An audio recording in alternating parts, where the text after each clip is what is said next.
Hello, everyone, and welcome back to the Psychogenic Symposium. I'm William, here with my inscrutable co-host, Jacob. How we doing, Jacob? Inscrutable. I'm doing great. It's been a week since we released our second episode, and I think it's been our most successful. Uh, I've been very happy with the sort of the view count. I think we just hit like a hundred. Nice, yeah, yeah. We're Yeah, It's our top one of two of yeah, all our time. top one of two, which is impressive. Yeah, not particularly surprising. We did try to release around the same time as the actual game release. So, today my icebreaker question for you is two-part. What is the favorite? Oh, What is your favorite game you've run and your favorite game you've played in? run and played in. That is difficult. I've ran a lot of games.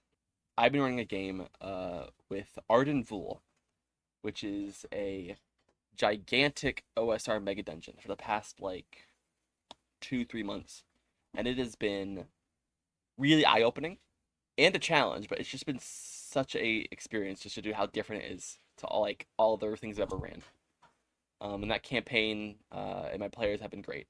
For those unaware, Arden Vool is a gigantic mega dungeon that is around 1,000 pages in length, and it's been a tightened around, but it's been so much fun. Finally, games I've been in, I've been in a basic fantasy game every other Thursday at our local mall. And that's been really fun. And we just moved over to me running instead. Oh, really? I hadn't heard But about that. yeah, no, I'm running Old Gods of Appalachia. And that's been a lot of Oh, fun. that is fun. We just ran our first session, I think last Thursday. It's been great. But I'm really gonna miss our old GM who moved, because that game was so much fun for me. Oh, I played a wizard, but we had a good ending. It was very sort of narratively fulfilling. It's great. How about you, Will? What is your sort of favorite game you've run and been in? ooh, favorite game I've run. This is gonna sound like I'm just trying to do self-promotion, but I swear it's not. My favorite game I've run would probably be the playtest game for the Psionicus class we made for Basic Fantasy RPG. It was just me and one of our playtesters, and I don't know why. It's a campaign I've run before for other people, but I really enjoyed just kind of the one-on-one back and forth with it and getting to try out all the kinks of the psionicist and figure out what works, what didn't. That actually really surprises me, Will. That like such like a small game with because I've listened in on a few of those sessions, and it really surprises me that it's one of your favorite games you ran. To be fair, I don't run a lot of games. I actually don't like DMing that much, especially compared to a lot of other people who DM I know. I actually know quite a few people who prefer DMing over playing, and I'm not one of those people. So I have a I have a small sample size. I am one of those people. For me, I think when I am in a game, I have to have a lot of self motivation in my players' goals. Otherwise, I don't have a lot of fun. Fair? But when I'm really able to do that, I think I have a lot of fun. But yeah, that's actually really, really cool to hear because I think you're a really good DM for that matter. Oh, Um, well, I appreciate it. being in, being in your both your vampire and now your Riddle Darkness game, I think you do a fantastic job. Well, I appreciate it. Oh, and I think the harder part of this question for me is the game I've played in, because I've got a lot more to draw from there. But I think I'm gonna have to stick with what's been my answer for a while, which is I played in a second edition AD&D campaign that lasted 3 or 4 years, back around the time I was in middle school, and I loved that game. I don't know if it was a good game, but I loved playing in it. And I don't know. Anytime I think back on it, it makes me want to play second edition again. And then I open up the second edition AD&D revised book, and I go, oh yeah, that's why I don't play second edition. Yeah, that's great. I also a big fan of those like, older editions. As Basic Fantasy is pretty similar in a lot of ways.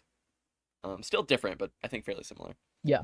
Um, my question for you, my icebreaker question, is I ask you to physically stand up. Uh, I know you have books in your house. Find a book that you've read that you feel is suitably obscure, possibly. Bring it back and let us know why, like what it is, and why would we would be interested in reading it. If you don't have any books that you think would be suitable for that, physically, feel free to choose something that you know you've done that you don't have with you. All right, give me a second. Let me see what I can find. Welcome back. Hi, I can't find the book, but there's a really fun it's a history book called, I believe it's called Soldier Kings: The House of Hohenzollern by Walter Henry Nelson. It follows the House of Hohenzollern, which was the ruling royal house of Germany. So it starts from their beginnings in about the 15th century up until the end of World War One and through to World War Two. And it's very interesting because the the house and its founding and kind of the character of its members did a lot to shape uh, the national character and ideas of the German people. Okay. So Wow. I know you're a big fan of history. yeah, So, so this isn't surprising to me, but it sounds really cool. it's not a, I don't know if it's a fun read, but I like it. Yeah, I think that's a perfectly valid reason. Why would someone want to read that book, would you say? I'm personally a fan of, and I think everyone should, endeavor to learn as much from history as they can. And I do think while we are now over a century removed from the direct influence of the House of Hohenzollern on Germany, I think a lot of the backbone of German uh, kind of the idea of a national Germany comes directly from them. They're the house that employed Otto von Bismarck in his attempts to unify a German state. So I think there's a lot of good historical knowledge about how, especially the kind of central German speaking parts of Europe, came to be what they are today. It sounds very interesting. Cool. Yeah. Who's the author of the book, if I may Once ask? more, the book is The Soldier Kings: The House of Hohenzollern by Walter Henry Nelson. Walter Henry Nelson. Awesome. When was it released? I don't know. That's a great question. I bought it off of a West Virginia University history of warfare professor who was moving out of state to a different university and needed to sell some of his collection. My friend Ryan and I showed up at his place, and he had 170 something books left that he was trying to sell. And we asked him how much for the whole set. And he said, "Oh, I don't know. Maybe like 200." He quoted some 200 something dollar number, and I said, "Okay," because I had just drawn money out of the bank for probably for some other reason. But I pulled out my wallet, I took out the money, I handed it to him, and I said, "Okay, done." Because my friend Ryan was like, oh, "Okay, well, maybe we'll come back," because he didn't have the he wanted to buy the books, but he didn't have the money on him. Then he was like, "Oh, maybe we'll come back tomorrow, see what you have left." And I was like, "No, we're buying these books right now." You've told me the story. It's a really good story. Yeah, I was just like, "I want books, so we're getting these books." That's great. Because this like history books like that can like be a lot of money. I know. Mm-hmm. So $200 for that many is not bad. No, not at all. Do you still have most of those books? I have a decent number of them. We split them between myself, my friend Ryan, and one of our other mutual friends, a guy named Michael. And we split them up, and so I have some of them. Ryan had some of them. I got some of them back when my friend Ryan moved and had to downsize. So that would be the second time I got those books from somebody downsizing. I suppose it's time for me to show my pick because I have pre-got it because I didn't want to get up. You know, fair. Uh, so I chose Starfarers by uh Vonda McIntyre. Okay. Sadly, she passed away not long ago. I think a few years ago, around COVID time, I believe. And this is a four-book series. I discovered it at our local mall, which had a used sort of used object place, and they had like a whole bookshelf in like the back part of the store. And I love used books, especially when they're sci-fi or fantasy. Right. And so I found this series released in 1989, I think. Yep, 1989. She has written a lot of Star Trek novels, Yeah, and you can that's definitely see it in this book. Yeah, I believe this actually book started off as a joke because I think she actually pitched it as a fake movie or fake book during like a convention or something, and she ended up writing it. I believe. I often do a lot of research on my books after I finish them. nice. Yeah. Um, so this book is about a thruple that lives in a orbiting space colony question mark. It's like a the eventual goal is have this thing go off into space and explore, but currently it's like in orbit around Earth. And the local government, American government, is trying to turn this sort of object used for exploration and sort of peace, like a very like Star Trek utopian ideal, into like something for the military. Hmm.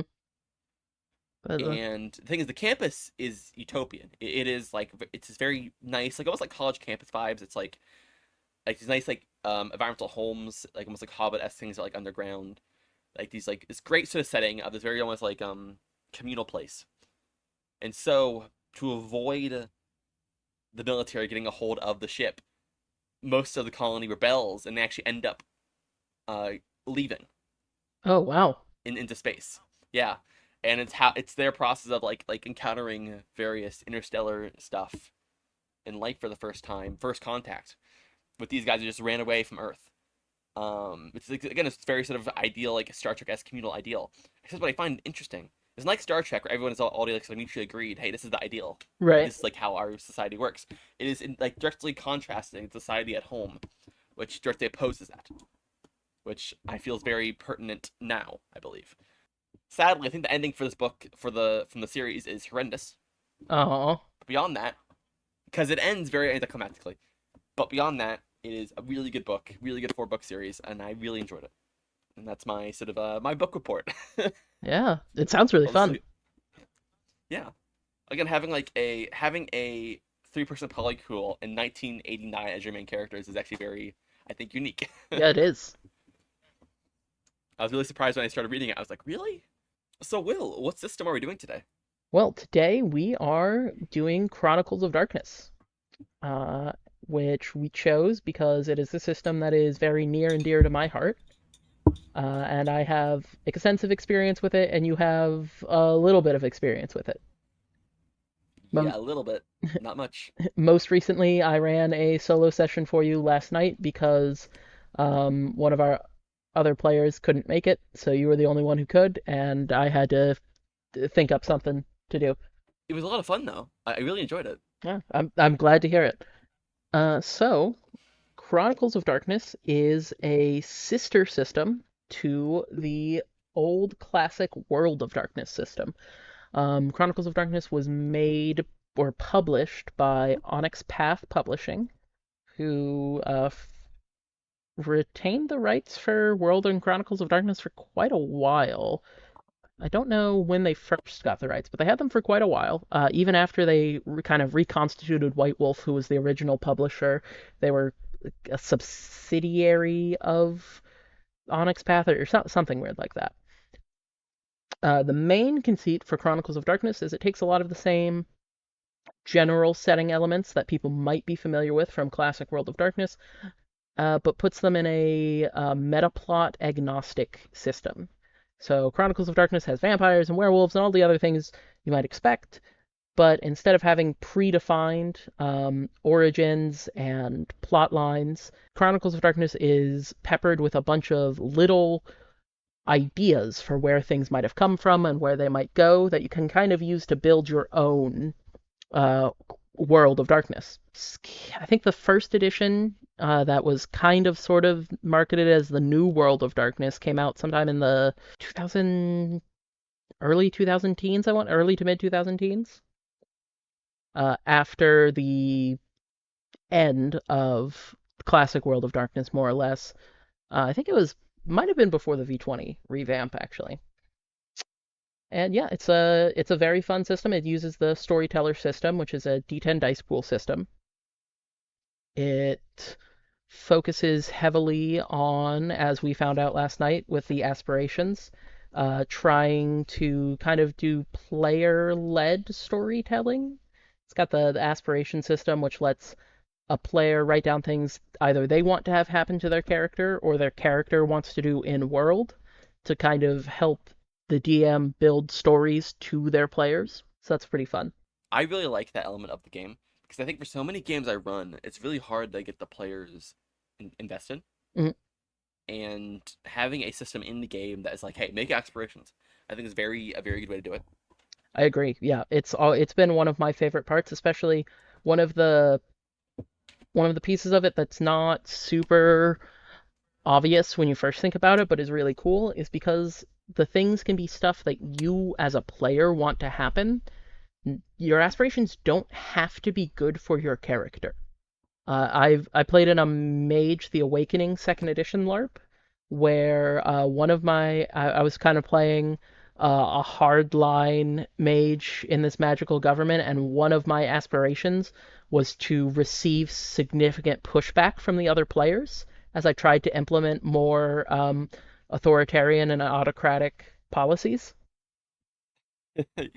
because I thought that would be a fun story, that this like conflict within this sort of magical government about how things should be run, what things were and weren't okay. Even though my character obviously was the one pushing for these autocratic and authoritarian measures and would not have been happy about receiving pushback.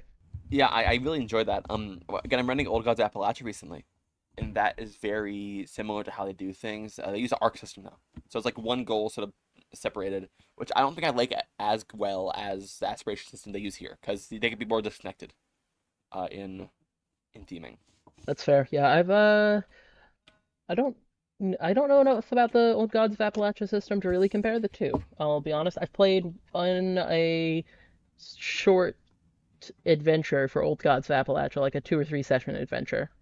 But that's all I've done for that, and I've never played any of the rest of the what is it, the Cipher system or whatever that they Yeah, it's my use. first time with the Cypher system as well. Uh, Although going back to World of Darkness, I've mentioned I've been a player. I also had technically ran it like a few months back with like a 3 session game that kind of fell apart. Te- Um, did you run World of Darkness or Chronicles? Chronicles. I'm gonna Yeah, make that mistake many times during this recording. because Uh, you have played in a World of Darkness campaign, which was my Vampire, the have I? Masquerade campaign. Oh, those were different. Okay, Yes. I shows I know. But I really enjoyed it every time I've tried as one of these systems Hmm. because they're from what I've seen they're almost like the other coin, like the other edge of the coin of RPGs. At least when they first started, was Yeah, sort of the style of D&D and then the sort of World of Darkness style yeah, or Vampire Masquerade. World of Darkness was extremely popular in the 90s when it first came out. It quickly grew to be, I mean, White Wolf was I don't know actual market share, but I would put money that White Wolf was, at least as far as being a household name, the second biggest company behind TSR/Wizards of the Coast. They had huge, a huge following. People loved the system. Vampire the Masquerade was the first one they put out, and it kind of hit the perfect moment in the zeitgeist when kind of dark gothic stuff was really popular, and the book plays right into that. I could tell. I making a character is a lot of fun, and it's I like the system. I think it's very fun character creation sort of system. It's very fun that you can make all these elements of your character. It makes you feel like a writer when doing so, Yeah, which I think a lot of systems don't accomplish very well. yeah. Someday, one of these days, I'm gonna get enough people together in a small enough locality. I will try to run a LARP for people because I think and this may be a controversial take, but I think World of Darkness does very well as a live action role playing game. And I have personally had great fun both in a Mage the Awakening game that I talked about, and I've also played in a Vampire the Masquerade LARP, short lived for me. I think the LARP actually went for a while, but I unfortunately was only in town where it was happening for a few weeks, so could only attend a couple sessions. But I think it's actually extremely fun to kind of everyone dresses up in their silly kind of gothic 90s costumes and stands around pretending to be vampires. It sounds nerdy and weird even from like a TTRPG perspective, but it's very fun and satisfying. At least I have found it very fun and satisfying. I've never done LARP. I think it's something I would be interested in, and I never really had the chance to do it. So if you're ever looking to do it, I'm available. All right. So, I guess we should talk about what we can make in the system. So, Yeah. as I said, it's got a lot of like little plot elements. So if you wanted to, you could kind of make your an entire setting, either taking some pre-made plot elements from the books or just running with your own thing, since it's pretty light on the ground as far as plot elements go on purpose. You could make entire new monsters for people to play. I think that one's a big ask, but it's definitely doable. And one advantage of Chronicles of Darkness over the classic World of Darkness is they streamline things to be a little bit more oriented towards cross splat play. So in old World of Darkness, you could run werewolves and vampires as players, but they really weren't designed with that in mind. Chronicles has changed that, and one of the advantages from a design standpoint is it means that the monsters are a little more similar design wise, which makes it a little easier to make a new monster and know how it's going to fit because you can kind of use pre-existing design as a more guiding principles. As we always talk about, obviously you can make stories or adventures for people to go on. Are there examples in the book of settings, like of settings being sort of featured, or is it something mostly people have just done and released separately? There's a couple books that go into settings. I can't remember what they called it in Chronicles of Darkness. The old World of Darkness had like the Dark Ages lines, which was like setting things in medieval or earlier times. Chronicles has a similar set of books for here's a bunch of stuff for setting your chronicle in like the Roman Republic or during the High Age of Piracy and things like that. In fact, the Camarilla that people may be familiar with from Vampire the Masquerade, or if you want to be strict about your Spanish pronunciation, I think it's more accurately said the Camarilla, is in Chronicles of Darkness is like an ancient Roman vampiric society that's died out. But they've got the stuff where you can play in this like ancient Roman vampiric society, which I know is actually a pretty popular one apparently. Really, that sounds really fun. Another element that I think really is easy to make and I think is very fruitful here from looking at stuff are the merits within the system, Yes. which are Yeah, basically like abilities you can take and skills, and there's plenty of them, but I think there's a lot of room for like expansion on that. I would agree. Yeah, you can do a lot with the merits, especially because there are supernatural merits that you can make. So if you want to give players an option to like do some supernatural stuff without them necessarily being one of the big monster types, like a werewolf, a vampire, a mage, etc., you've got a little bit of wiggle room there. So I think that's good covering of what can be made. So I think another important question to answer, and as I've alluded to, there are a lot of books for Chronicles of Darkness. So for our design, the books we are going to be using, and this is a decision I kind of made behind the scenes because I thought it would make the design more interesting, is we are only going to be using the Chronicles of Darkness core book, second edition. Okay. Which means we're not using vampire, we're not using werewolf, mage, Geist, Promethean, any of the books about the actual monsters. That's definitely intriguing. I think I agree with that decision because I think starting off doing it for like us, oh, what's how we can design for some standard adventurers, like standard investigators in the system. Yeah. Uh, it's very fruitful. I mean, I think definitely in the future though, it'd be really interesting to do like work on these individual splat books though. Yeah, just I definitely that's at some point. that was another thought I had. Yeah, if we do a, like a season for Chronicles of Darkness, this gives us a Yeah. good foundation, and then we can push out into more obscure things. So, if we don't have anything further, I think it's time for me to give you your prompt. Awesome. I'm really excited. So, keeping in mind that I only want you using the second edition core book for Okay. reference, your prompt is werewolf. Okay, werewolf. Werewolf. Okay, I think there's definitely stuff to work on there, right? I I don't know how werewolves work in the universe of Chronicles of Darkness, which I think makes it even more interesting. I'm designing it for sort of like the mundane book. Yeah, that was part of the reason I wanted to do that. I thought it would be really funny and fun to basically say, "Hey, Jacob, uh, remake Werewolf from first principles. Have fun." Okay. Well, no, I think there are good ways to do work on werewolf. Like I could make it sort of a pseudo werewolf setting if I wanted to. I could make a werewolf monster. There probably is one in the book already, probably.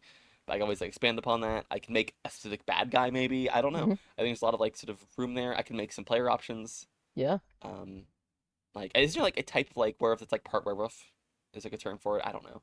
But again, a lot of I think big room there. It's very specific yet very broad. yeah, So beyond that, I really have nothing to say about that. I think perfect. it's a good prompt. I'm Yeah. excited to work upon it. Now for me, my prompt to you is a biblical. Oh, biblical? Biblical. Oh, that's really funny. How so? You may not be aware of this, but one of the things in the Chronicles of Darkness second edition book is a creature called the God Machine. It's a alien entity machine that claims to be God, and its servants are called angels. Oh wow. Okay. I chose it because I was like, I think the Bible is full of very freaky, scary stuff that can really be reused for a horror-based system. So it's like I'm curious what you do with that. But if you work up that, that'd be really interesting as well. Yeah, Because I so don't know much about the God Machine. I'm aware of their existence, I think vaguely, but I know nothing about it. yeah, I will definitely I'll have to decide whether I'm going to run with the God Machine or do my own thing. But I like that prompt. That'll be fun. Awesome. So anything else we need to do before we go? I don't think so. I think it is time to go to the winds, as they say, and come back with our great constructions that will force to fight each other, and bloodshed will reign. All right.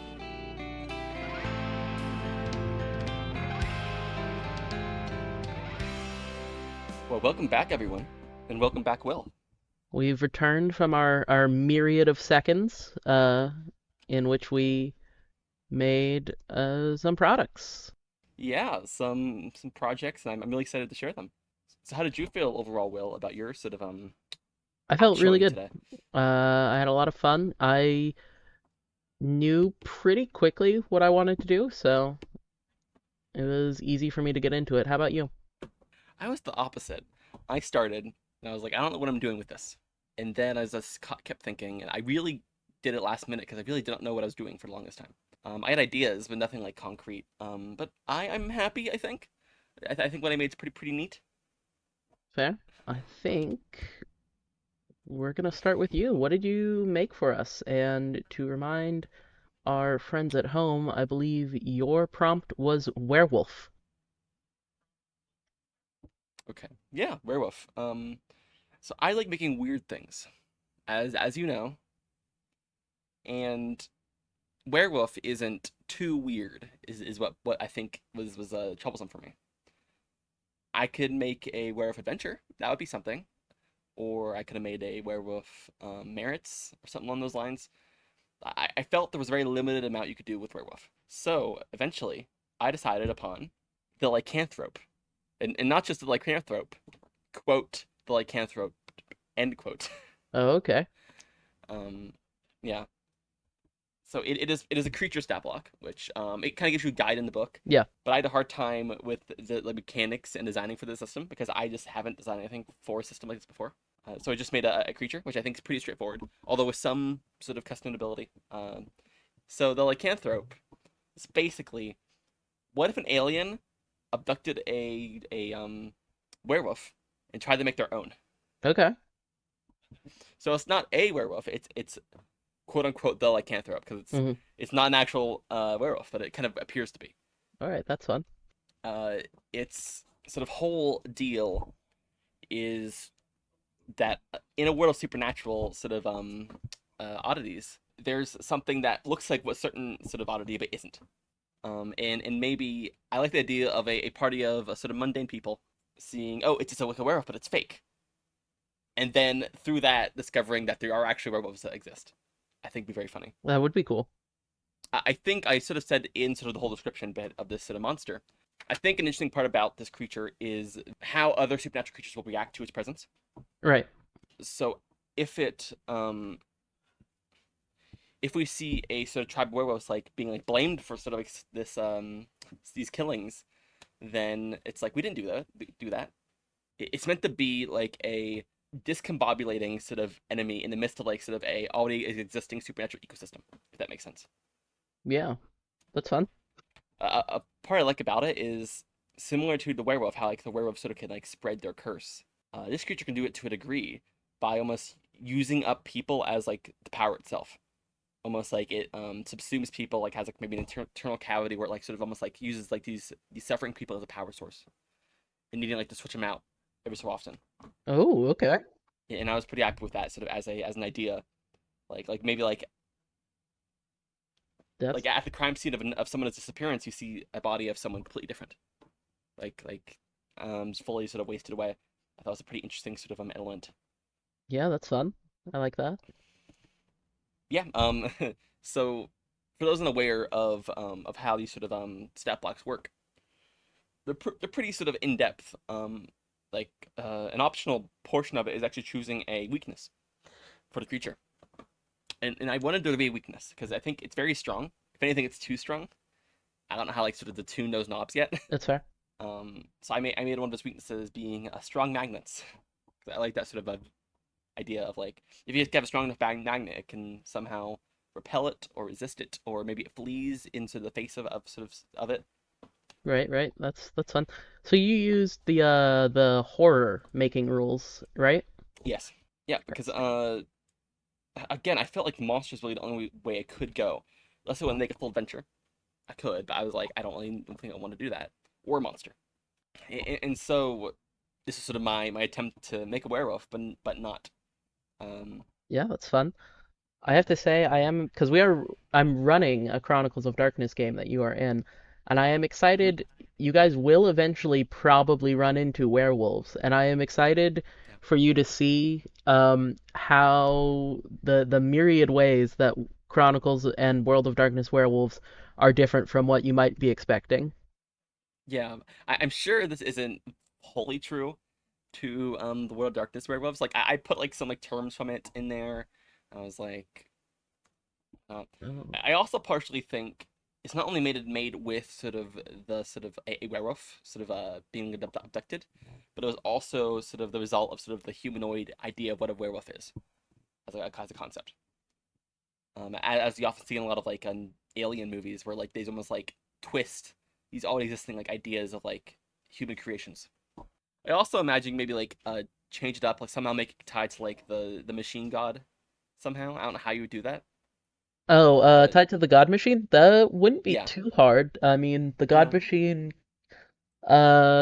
does all sorts of like weird things that don't make sense that are part of like bigger plans, and the God Machine is probably the closest thing to like a canonical alien. It's a giant weird machine that exists kind of on Earth and kind of not, and could totally do things like this, like abduct a werewolf and make a simulacrum thereof.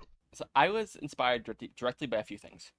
Hmm? One, I just watched a video essay about the aliens in the Fallout franchise, Oh, okay. and two, I was inspired by your game of Vampire, where like it was very sort of politically motivated, Yeah. and I like the idea of of this being almost like the center of one of those mysteries, where like this like one group is blaming the werewolves, but in actuality it isn't them.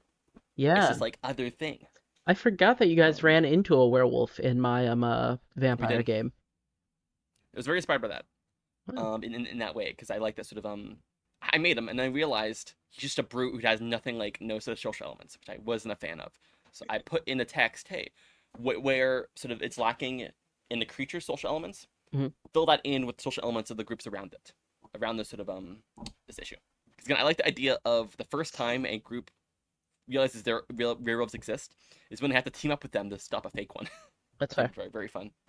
I do have to say, I do think I hobbled you a little bit by you not knowing anything about werewolves in World of Darkness, because like your storytelling hint, looking at the lycanthrope, it may be easy to think it's just a stronger lycanthrope, and then I scroll down to the stats and I say, no, no, it is not.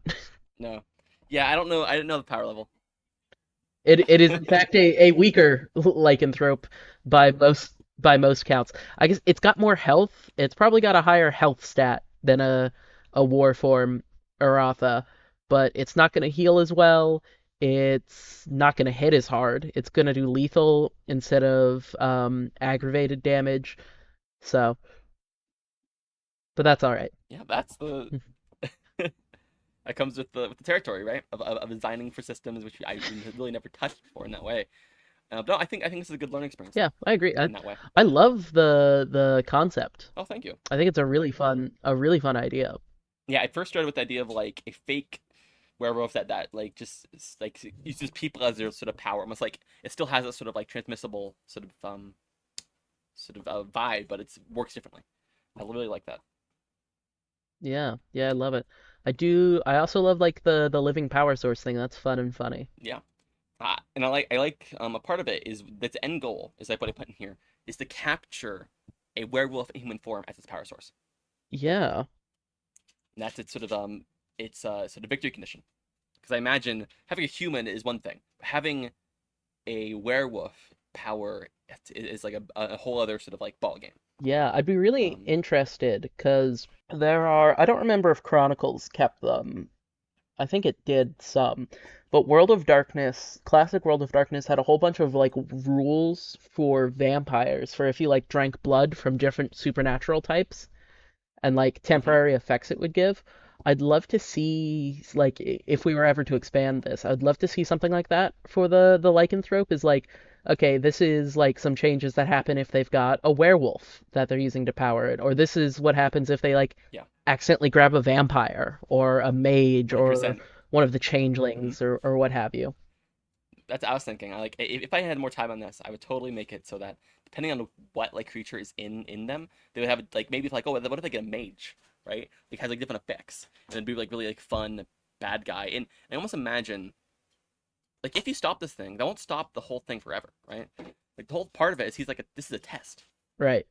Like, this is maybe like this is probably like act one of like a much longer story where you like end up having to like actually repel these sort of creatures that sent this thing. That's fun.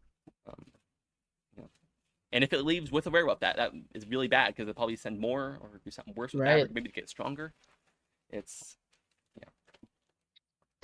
No, again, Duh. I'm happy with it Yeah. with my limitations. Yeah, I think it's I great. also really liked how each sort of monster like horror in the example had like little like sort of prompt or not prompt but like a little bit thing like subtext. Yep, And mine I was like mechanical whirring with muffled internal screaming. I think that's very horrific. that is. Um, Do yeah. I don't remember. Do horrors not get bans? They just get bans? They can. It's optional. Is it optional to do bans? Okay, Yes. I think if I had more time or had like a better idea, I would definitely give it a ban. that's fair. Uh, I haven't used the horror rules much. I've mostly used the rules for making ephemeral beings, so I'm much more familiar with their specific rule sets. Yeah. I think if I were to expand this, what I would do, I would make a human powered one slightly weaker than a werewolf. Make a werewolf powered one stronger than a werewolf, and then like sort of from there sort of decide what power level each one has. I like that. Yeah, Um, that's fun. yeah, like but I need to like give it away like for like to be able to kill werewolves like even while being weaker. Or I guess the whole point of it would be like trying to catch them whenever they're least expecting it. I don't know. I have ideas. Um, Yeah, I like it. It's fun. I'd be really surprised if I expanded upon this, That's fair. just for the fact that I've never touched the system. Hmm.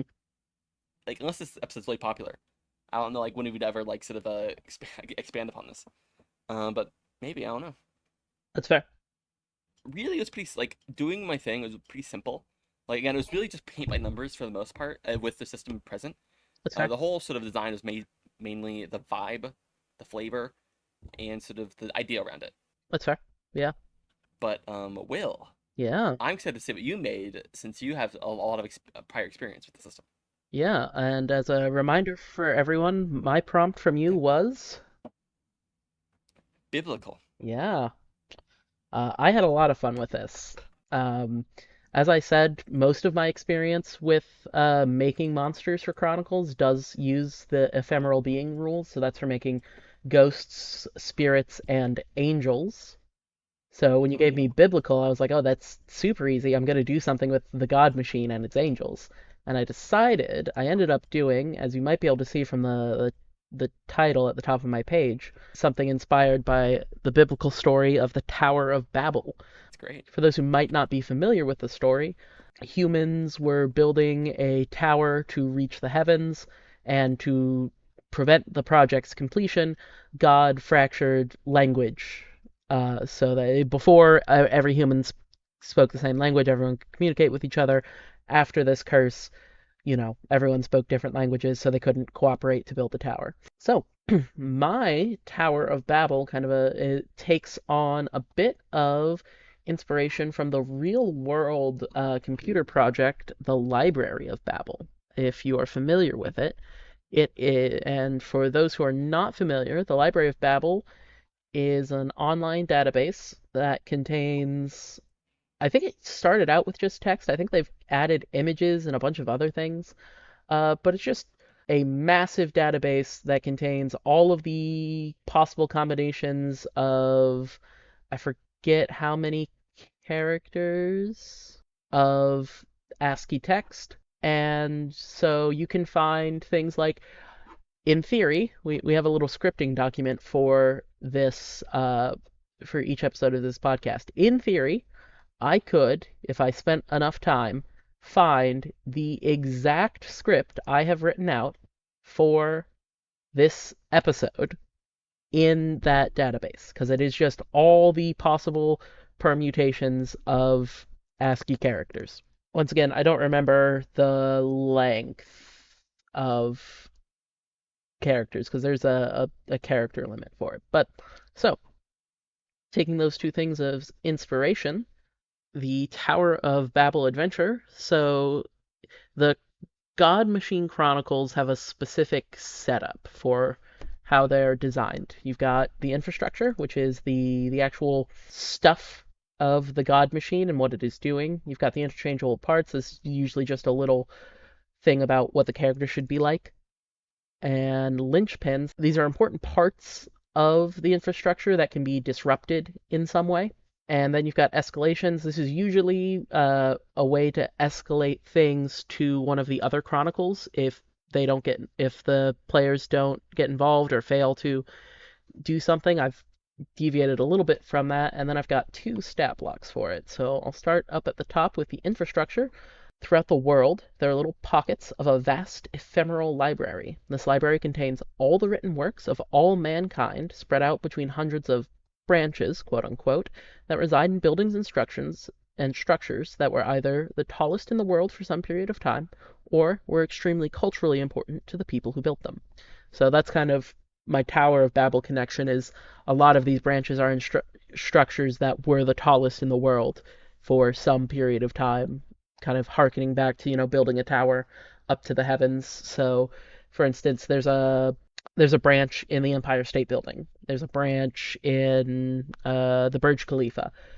There are branches in things that we don't typically consider buildings. Things like large radio antenna masts can have branches in them. I don't know how you get to them, but they've got these weird branches. It's normally impossible to get to them, though sometimes people looking for answers to questions have kind of just randomly found themselves in the library with no real clear idea how they got there. And there are rumors that among various societies and communities of the occult, that there may be a way to reliably access the library, but no one's found one yet. So For this adventures, the characters should be people already in the know about the existence of the supernatural world. They don't have to know all of, how it works, but they should be aware that the supernatural world exists, at least in the periphery. And they should be looking for answers that will help them better navigate and survive in a world filled with dangers beyond their power to combat. So this is you could play this with some of the other splats. There are plenty of individual parts of the different creature types that are like looking for knowledge, but my idea was that this would be a bunch of investigators or hunters who are way out of their depth and they're looking for a resource that might give them the kind of information that is vital to their survival. Okay, that's really cool. Yeah. I like that it's not just like a singular location in that way. It's almost like it's sort of it's divided through all these sort of different sort of locations, and it's very ephemeral in its nature. I think that's really cool for a Tower of Babel esque thing. Yeah, I will say it's actually I don't think I wrote it because I it skipped my mind, but my intention was that you can't actually get from one branch to another from within the library. You have to go out into the Okay. physical world to kind of promote the players to move around in the physical world and go from, they go to one branch looking for something and it's clearly not there. So now they've got to figure out, okay, what's a thematically associated branch for what we're looking for? Yeah, I know. I'm a big fan of this, and I like sort of your angels you've chosen. And how do you pronounce the chief angel? That's a great question. Let me pull up the Wikipedia because I did just steal one of an actual biblical angel name. See if I can muddle my way through this. I think it's Safkiel. Safkiel. Okay. I think I am not an expert on Hebrew pronunciations, but the the English transliteration makes it look like it's Zaf or Safkiel, and I'm also not great at reading the pronunciation alphabet stuff, but that's what it looks like to me. Might Oh, be like there. Saf Kyle or something. I don't know. I'm not an expert on Hebrew pronunciation. If there is someone out there who can enlighten me on that, I would love to know. What I like is I think you really could have just gone away with the location, but I really like these figures. I feel like these figures make location so much more interesting. Oh, thank Like you. these two library figures, and I don't know, they're really cool. I love their banes is really good. Yeah, The idea of I had a the lot of active fun with destruction them. of knowledge. Hmm. Yeah, so linchpins, as we were kind of talking about, there's the main angel Zafkiel, and a number of lesser stewards who help maintain the branches of the library. All of them share one of my favorite bands I've ever written, in that if a person in the library requests a text, and they have to ask for it by name, author, and date of publishing down to the day, then the steward they have interacted with must bring them that text, allow them to study it for an hour, and leave unharmed. That's really good. I almost this almost reminds me of, do you know Avatar, Yeah, the cartoon? Wan Shitong's library. Hmm. Yeah, it gives me a lot of that vibe. That's fair. Yeah, that's a good one. There's also an interesting wrinkle I thought of. I didn't write it in, but just that could come up is there are lots of issues that could come up trying to use that ban against them, right? Especially because presumably the angels know the actual date of publishing of all of these things down to the day. That's like part of the weird funky magic of the library. Hmm. History may not, especially for older texts. We might have like a general range, or we might think we know the date, but there's some reason it's actually, a day or two off. So that can come up. Another fun one I thought of is sometimes there are, multiple printings or multiple editions. So if you ask for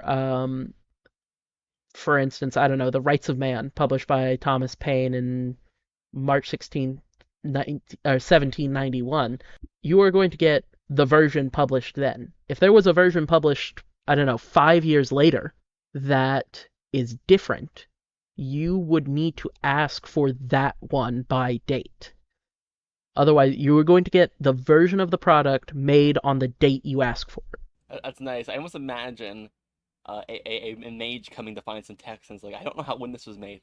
So they just like sort of rocket through like 20 different dates of like the same text. Um, Yeah, I can see and it. this That'd is be really fun. cool. It's a good, I think, backbone actually for like any campaign really. That's one of the things I love about the God Machine stuff, especially since it's kind of supposed to be weird and scattered all over the place, is you can often insert little bits of like God Machine Chronicles into larger stories and it'd be fine. What's a new Numina? If I Uh, may ask. Numina, they're the ephemeral being version of Dread powers, Okay. essentially. So they're just powers that the creatures have. I'll go through generally what I've given them when I get down to them.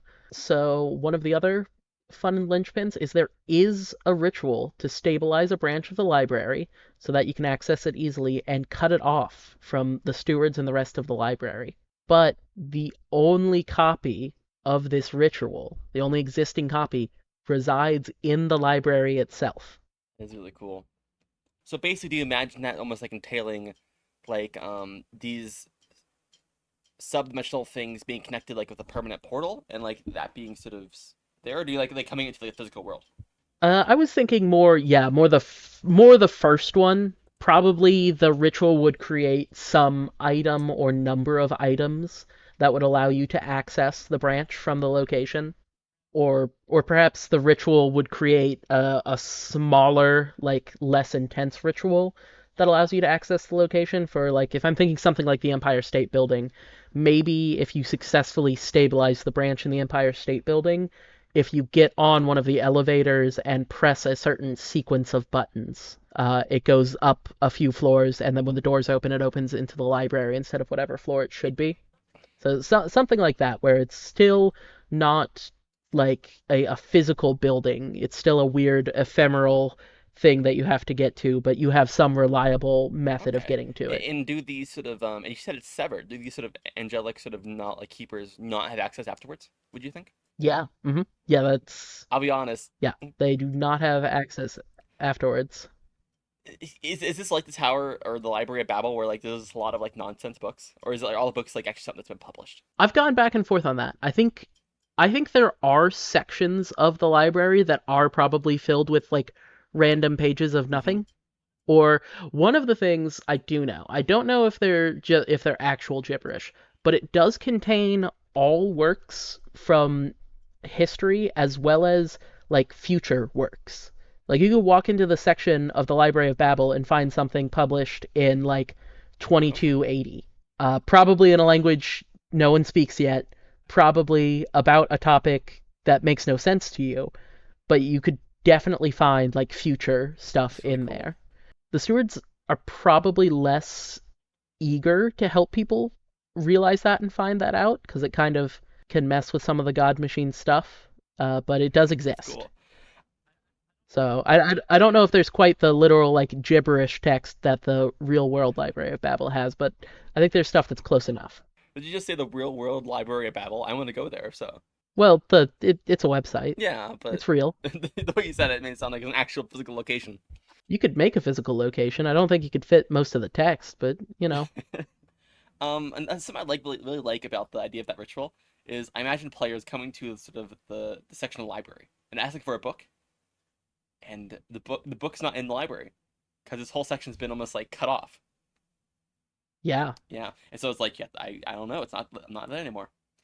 It's like oh like maybe like oh 50 years ago someone just took our whole Shakespeare section or our whole like whatever. No, that's good. I really like that. I think this is really fruitful for a lot of cool sort of yeah. story stuff. So Zafkiel will be especially hostile to any attempts to sever the branches from the whole for exactly the reason Yeah. you've outlined here is that it's just anathema to Zafkiel's mission to have this knowledge taken away. So additionally, there is another way to theoretically gain permanent access to a branch, and that is if you can convince Zafkiel or one of the lesser stewards that you have real reason to need access to the library, they will give you a trinket that allows you to access the library and kind of works as a library card. It would allow you to go into a branch, the branch that it's for. You could check out one text at a time, so you could bring it with you out into the physical world for up to 1 week. After that time, the text would disappear and return to the library, unless you use some sort of magic to try to keep it trapped away from the library. That's cool. And I just put a little note that the steward will never allow this level of access unless they believe the character's goals help to progress some portion of the God Machine's plan that the steward is aware of. Okay.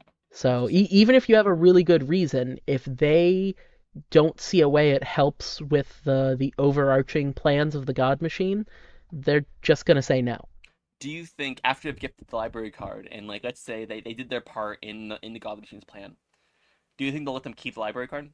Ooh, I Yeah. don't know. I think it's kind of like having I don't know if you're aware of the of security clearance in the US, but often people who held positions that gave them security clearance don't have it revoked when they leave, but are likely to have it revoked if they kind of try to use it again. So I'm thinking something more like that, Okay.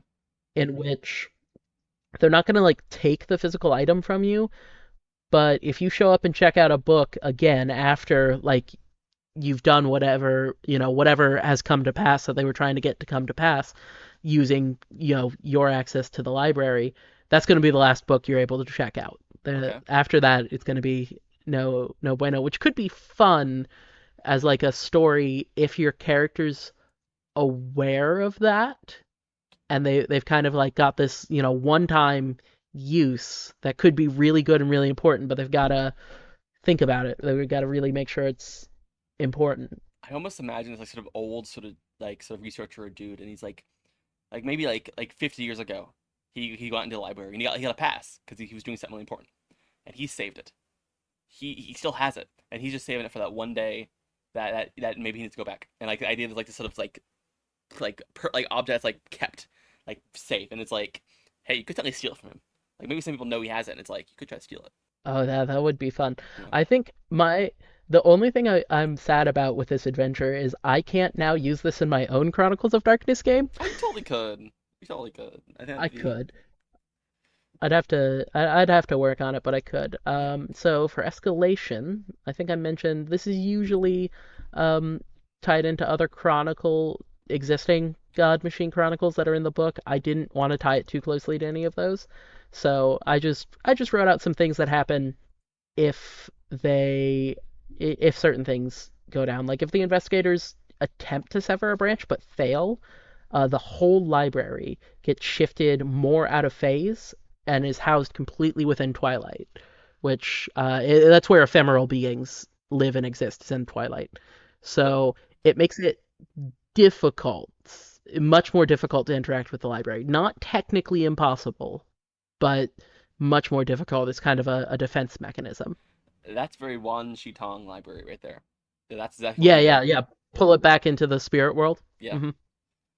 I again, I'm a big fan of this. I think this is some really good stuff, and I think if polished, could be really fun. Um, I at, agree. at this point, I know I've been asking a lot of like basically headcanon lore questions, but I just like the concept a lot, and so I'm just curious what your thoughts are. Yeah. Um, how many do you think successfully severed locations exist? Uh, In it, I don't. It can't be more than like one or okay, actually, I don't know. I think one, one, exactly one, okay, because the ritual to do it only exists within the confines of the library now. So I think somebody did it.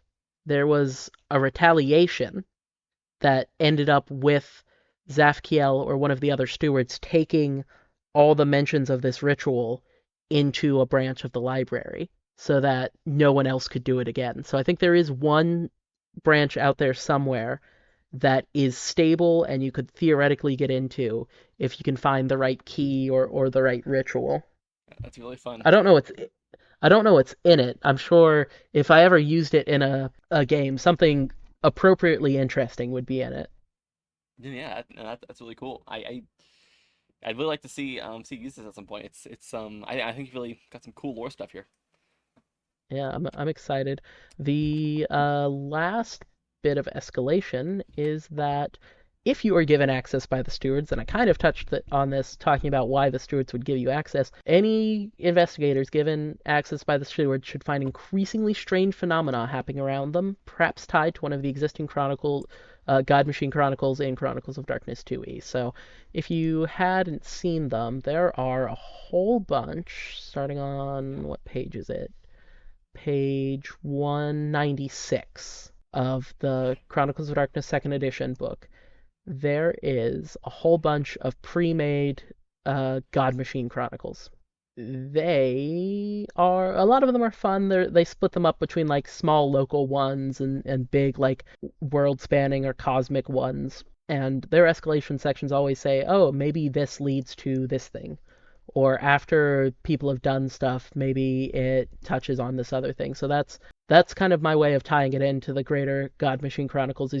Is if you get access, weird things are going to happen, and that's a great hook for grabbing one of these other chronicles and running with it. It is, yeah. This is really cool.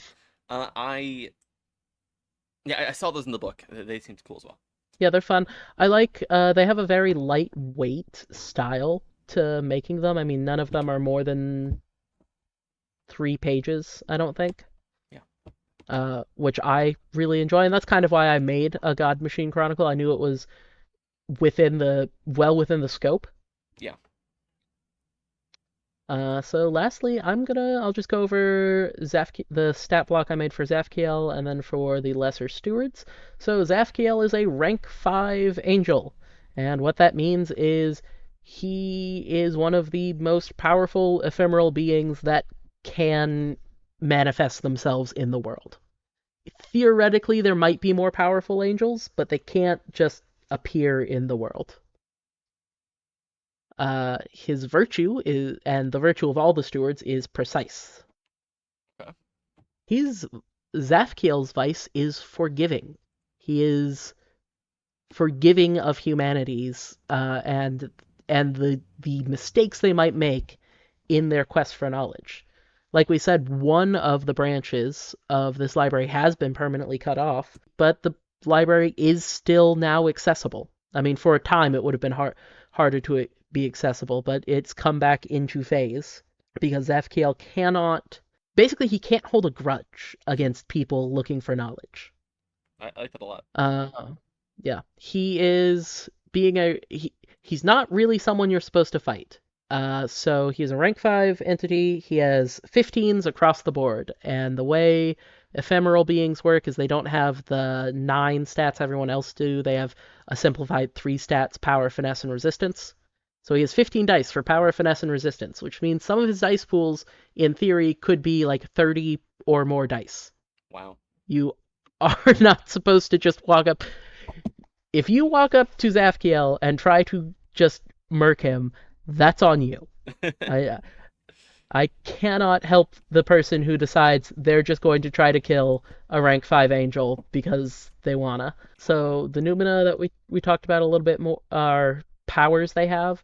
So most of his powers are, about half of them are related to being able to find things. So Fate Sense, Pathfinder, Seek are all about finding things to kind of play into their role as librarians. And Zafkiel's got a fun one that I like called Implant Mission, which, if I'll find the specifics of, lets you.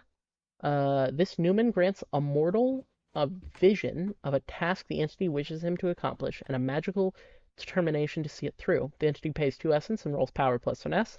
On a success, the subject receives a short vision of whatever the entity wishes to do and is under the obsessed condition regarding carrying that mission out. So yeah, Zafkiel's dangerous for a lot of reasons, but in my mind, one of the big reasons is if you run into him, he might just give you a task he needs done, and you like become obsessed with doing it. And he might not necessarily. I mean, he's a weird alien angel. He might not really understand or care that the task he's giving you might be dangerous or might require you to like die. It's just not part of his worldview or thought process.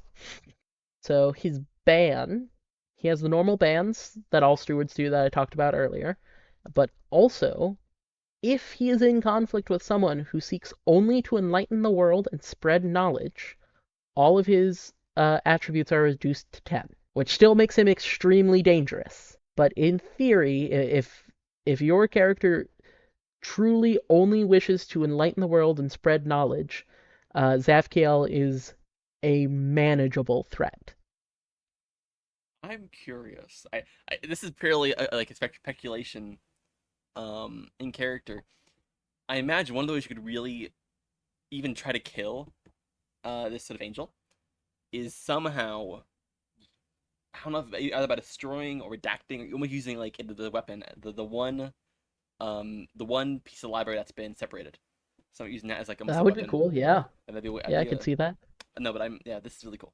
Yeah. So yeah, his banes, as you kind of alluded to there, are that Oh, Zafkiel cannot abide the destruction of knowledge and can be damaged by things such as burning books, recently destroyed hard drives, pages of text that have been redacted, etc. So it's arguably a rank 5 entity, should probably have a harder to get bane, but it was just so thematically fun for me to think that it is so anathema to Zafkiel, the destruction of knowledge, that it can physically hurt him. I like that. I think I don't know, I almost imagine his purpose being so human has left Molten for such like a sort of easy anathema. If that makes sense. I don't know if that makes sense. Hmm. I think Yeah, often with a lot of that's right. angels, the purposes probably are much more strange or harder to understand, right? But this angel is specifically chosen to protect knowledge, to care about knowledge, proliferation of it.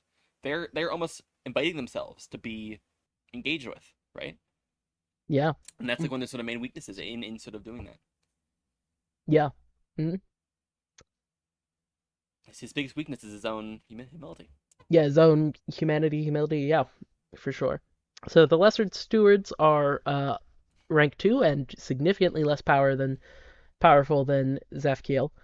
Their virtue is precise. Their vice is curious. One of the fun things when building angels is they have virtues and vices like everyone else, but they don't have to be things we would normally think of as virtues and vices. These are virtues and vices from the perspective of like the god machine and the mission they are built for. So the fact that Zafkiel's forgiving is obviously harmful to the library because he's more willing to let people back in, and the lesser stewards being curious means they're more willing to hear people out about things that maybe they shouldn't be. At least from the perspective of once again of the god machine that's creating them for this job. So they do not have the same stats across the board. They're power 3, finesse 4, resistance 7, because they're meant to be.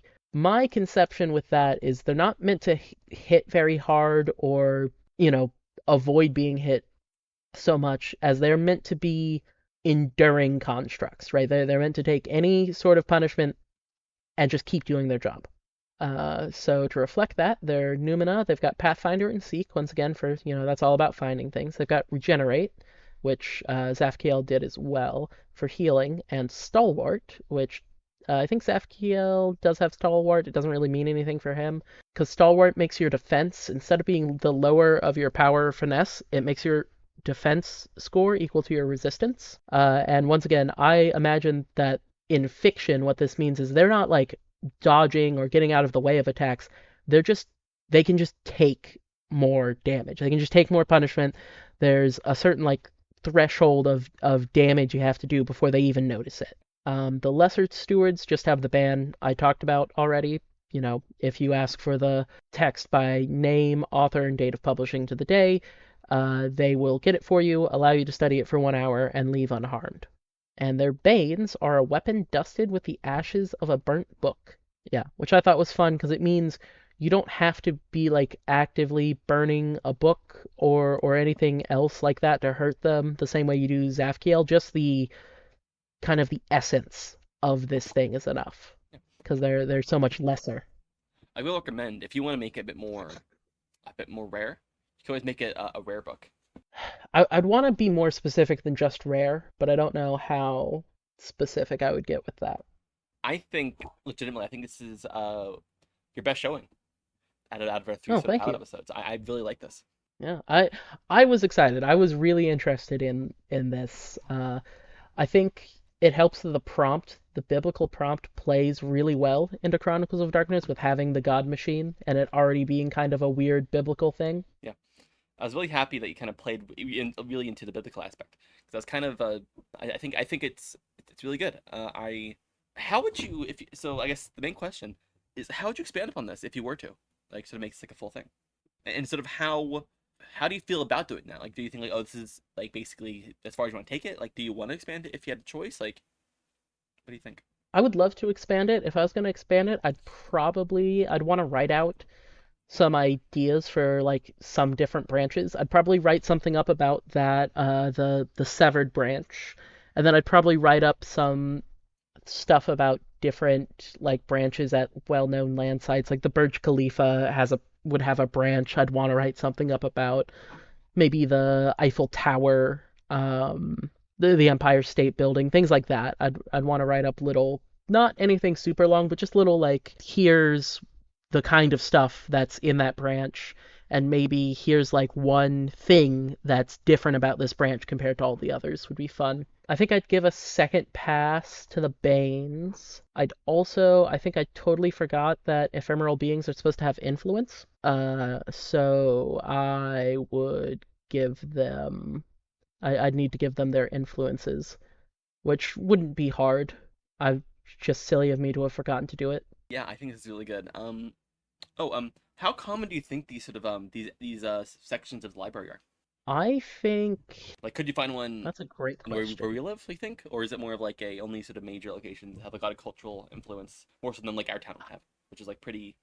I think I don't think where we live. Yeah, I don't think where we live has because one of the big things is I think you need tall buildings Tall was buildings. important. That makes a lot of sense to Yeah. me. So I guess in the US or the EU, for something to be considered a skyscraper, it has to be at least 490 feet in height or taller. That might work. Yeah, I think if the place has a skyscraper, it probably has a branch of the library. Oh wow. Having more skyscrapers doesn't necessarily mean that it has more branches, but having a skyscraper means it probably has a branch.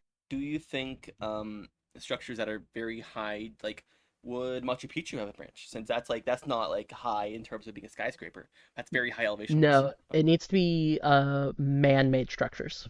Okay. Yeah. So things like does Machu Picchu have a Have like a there's like a it's a thing called like a stone they have like in the highest point of it, but it's not like a yeah, like I skyscraper was thing mostly because it's does it Machu have Picchu. a like a does it have a step pyramid or something similar? Good Because if it has question. a step pyramid or something similar, probably. If there is a if there is a structure that would have been at the time of its building a tall structure, then probably. Okay. Interesting. Otherwise, I'm gonna go with no. Okay. I like that. That's cool. So like the pyramids in Giza Okay. probably have a probably a couple branches of the library, and if I would probably say the pyramids in Giza have branches related to like the era that they were built of like Egyptian and other similar Mediterranean cultures Okay. works. I really want to read a short story with this library. I think it's pretty rad. But thank you for sharing, Will. This is very cool. Now, Will, I don't know if we've talked about it much in these episodes, but this is the last of our three pilot episodes. That it is. And what does that mean? Are we done forever, Will? I'm terrified. Am I gonna lose my existence now? Am I gonna fade out into like a blur? No, no, worry not. We will return. We will be doing, based on what of these episodes is popular, we will be doing a season, I believe, half of most likely Draw Steel. I'll be honest, it has been our most popular one so far, and as much as I love Chronicles of Darkness personally, I do not see it outperforming Draw Steel at all. And then out of Monster of the Week and Chronicles, whichever one of those is more popular, we will be doing a few more episodes on that to make a season. So And that's kind of the formula we'll be doing. Every season we will do one or two games, and we'll do, two, three, 4 episodes, however many we kind of feel is right, however many we have ideas for. That way, we're not constantly hopping between different systems because we would quickly run out of systems that one of us knows. Yeah. Additionally, I feel like in the future we have full rights to come back to the system if we want to design more for it. Yes. Um, and I'm very excited for doing Draw Steel. Speaking of which, I don't want to jinx it, but one part of this new season we're really hoping to do, or at least I am, is to bring on some guests. Yes, that would be fun. How- We're, Yeah, yeah. Hopefully get some guests in. Maybe they can give us prompts, yeah, or even, depending on the predilection of the guest, maybe we have them do design work as well. yeah. It depends on what's up, who's here. I know many people from the Draw Steel community, so I'm sure some of them would love to be on the show. I guess with that, we finished our 3 pilot episodes. Yeah. So, Jacob, where can people find us and the works we talked about today? Well, the works are down in the description. Should be the first thing there. We have our Blue Sky, our Discord, our blog, and our Facebook down below. And in some fun news, if anyone happens to live around or is going to be in Morgantown, West Virginia, and its environs next month, August 23rd and 24th, we will be vendors at PopCon, where we will be selling our zine, one shot of our zine, which we have titled, Terra Obscura. which is going to be additional rules for the Basic Fantasy RPG, which is an open source, community made OSR style RPG that Jacob and I have both played and enjoyed for a few years. Additionally, the product should be pretty open and pretty easily to convert to any other OSR system. We just chose Basic Fantasy because that's the one I use mainly. Additionally, our plan, if not sort of ruined by outside forces, is to also run some games at PopCon for anyone who can make it. So Yes. yeah, that's gonna be fun. Additionally, if you can't make it to Morgantown, fully understandable. But if you still want to interact with us, in the comments below, you should also be able to find our email, where you give us a message, we'll read it, either personally or, if you want, on the show. We haven't got anything yet, but hopefully we pop that bubble of a popularity where someone finally decides to say hello. That would be nice. Well, stay idiosyncratic, everyone. See ya next time.